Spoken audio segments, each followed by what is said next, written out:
welcome back to the Lifestyle-Based Healing Podcast, where we talk about everything natural healing and weight loss. Today's episode is about exercise, and it's a really fun one because guess what? Weight loss, we believe, isn't actually exercise rather is not the best way to lose weight. And so we talk about a little bit of why that's the case, why it can be surprising in the way that people actually experience the benefits of exercise, and then some of the misbeliefs around what exercise actually is and what it's actually really useful for. We'll talk about a few of the misbeliefs around exercise. So some of the things people often get wrong about what it's really useful for and actually how to apply it. And then what actually constitutes true exercise given your specific goals. So it's a really nuanced and interesting conversation. Let's dive in. Okay, so today's conversation is about exercise, especially the difference between exercise and activities of daily living, which is a category we made specifically because some things are exercise and some things aren't really quite exercise. So we want to talk about that today and address some myths around exercise as well. Yeah, I think, and they're both good. Activities of daily living are great. It's movement. And we're never going to say don't move, right? We need to do more of that. We already did a podcast on that, right? About how many minutes we should be moving each half hour. But it doesn't really count as exercise if you're keeping score. Yeah. You follow me? Yeah. Yeah, so if someone's like trying to lose weight. Yes, well let's talk about that. Because exercise isn't the best vehicle to actually lose weight, okay? Because you'd have to exercise really hard for a long sustained period to burn off calories. And then it also makes you hungrier because your body wants to replace those calories. Does that mean you shouldn't do it? No. I mean, we should still be exercising. So I want exercise to be thought as, I think the benefits that come with it of you're building stronger muscles, you're bringing stronger bones, you're reducing your stress levels, you're going to sleep better when you're doing it, helps your digestion. There's all these other benefits. And by the way, you will, with the metabolism, when you're building stronger muscles, it will change your metabolism and you will burn more calories. But to go out and burn off the calories that you ate with that cookie, it's going to take you quite a bit of running to actually calorie for exercise. You know what I'm saying? I know exactly what you're saying. Yeah, okay. What is it, 2 tablespoons of peanut butter? You have to run 2 miles or a mile to burn that off? At a pretty fast pace, by the way. Yeah. So I think that's, it's not an equal payoff. Does that make sense? You're getting a bunch of rewards from exercise that aren't going to necessarily, because then again, if you're truly building muscle, okay, when you step on the scale, right, and now your muscles are actually, you're eating really well, you're drinking water, and you're building them, you're breaking them down and restoring them, they're going to be heavier, right? Does that make sense? And so the scale may not reflect that, and I see so many people that have started truly exercising, changing their diets and get on the scale and be so disappointed. Right? Even though they're way healthier than they were before they started. Well, that are all aspects. It's just the scale is not a very good measure of all their work and how much healthier they are. No, exactly. And so you might even say, it's like, well, are you monitoring? Or better they look. Yes, they'll say, oh, but I have noticed my clothes are looser. And like, that's not a win. That's a huge win, okay? Or if they're maybe type 2 diabetes and they're measuring their blood sugars have come down. Huge win, right? They're sleeping better. Those are all measures of wellness and health that the scale does not reflect, okay? And so I would say there's also kind of 2 types of people here, because some people are doing regular exercise. They're going to a gym or they're running a treadmill at home or whatever it is, and they're making sure they breathe heavy and they sweat and they're having trouble losing weight. And then you have people that maybe aren't going to a gym formally, or they're focusing more on like walks or doing yard work in the garden and counting that as exercise. So would you agree there's kind of like 2 camps there? Yes, absolutely. Yeah, absolutely. Or the people that maybe even there's a third category of just say, that they count going to Costco, as their exercise. And I would put that, it's in the movement category. It's an activity of daily living, okay? Because you're not doing it for a sustained period of time and you're not getting your heart rate up, okay? It's movement, it's fabulous, do more of it, but what are your goals? And so it really comes down to what are actually your ultimate goals, and then we got to kind of reverse engineering and get you there, okay? And so the activities, and I love this, and I do this myself. I park further away when I go to a parking lot just to get those few extra steps in. I don't count that as exercise. Yes. Okay, I don't count it. I mean, it's just part of my activities of daily living. I just do that, right? This is what I do, and it drives my friends crazy when I pass up all the parking spaces, right? There's a spot right there. Yeah, but we want to park out here so we can walk further, right? And so this is the point. I think that, the standard is 150 minutes of exercise a week. That's what the recommendation is. And so there's two pieces there, 150 minutes and exercise, right? Yes. So what counts as exercise for that 150 minutes? Because my guess is, well, actually no, like that's probably just average exercise, and if you did more strenuous exercise, you need less time. Right.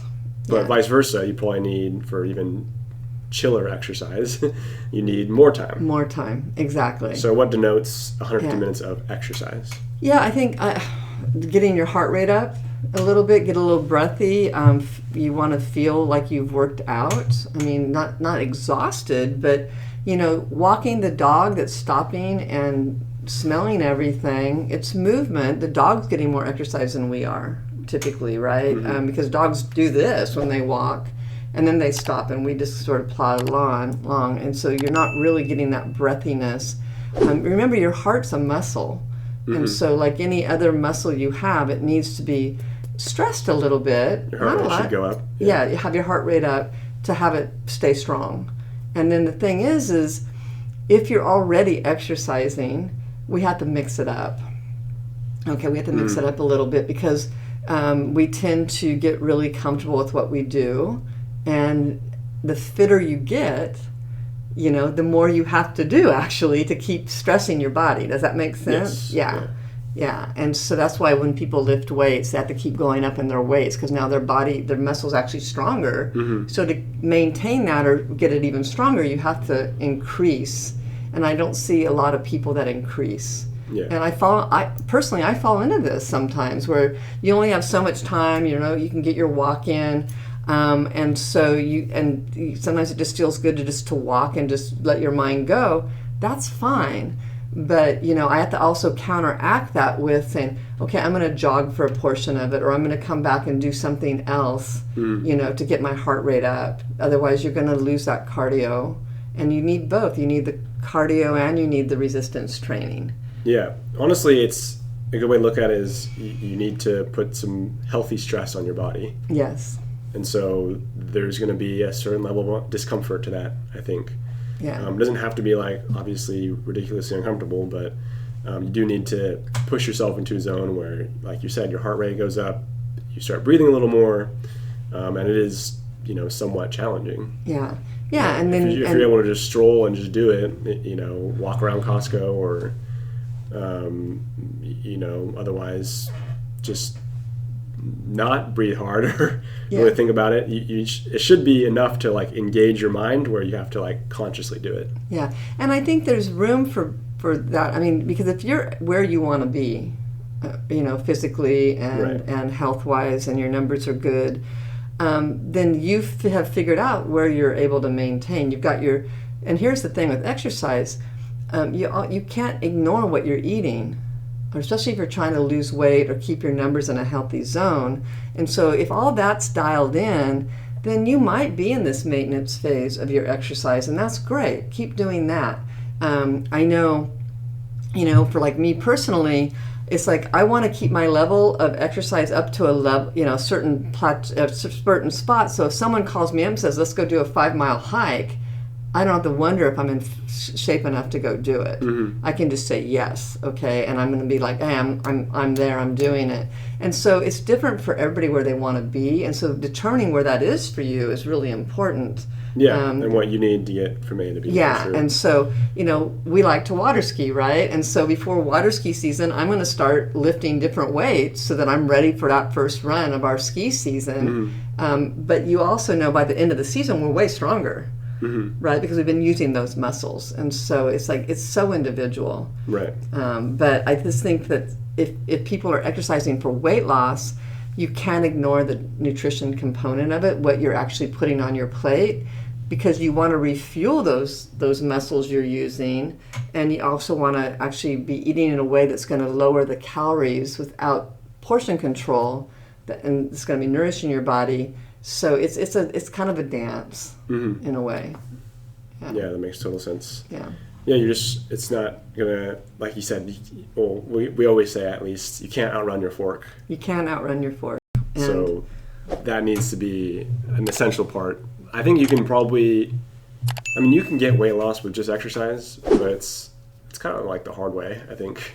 Yeah, I think it is. And it would be so much more successful long term, because that's right. Yeah. Can you exercise? It's like anything. Can you do this the rest of your life? And do you want to is the question. I see that a lot with fasting, right? Can you do this the rest of your life? And I think what a lot of people do with exercise is, and I just had a client tell me this, and she goes, so I started exercising. I'm like, oh, what did you choose? She goes, kickboxing. I'm like, oh, that's hard. She goes, yeah, I hated it. And I said, well, the question then becomes, are you going to continue to do it? Yeah. She goes, yeah, I haven't been back.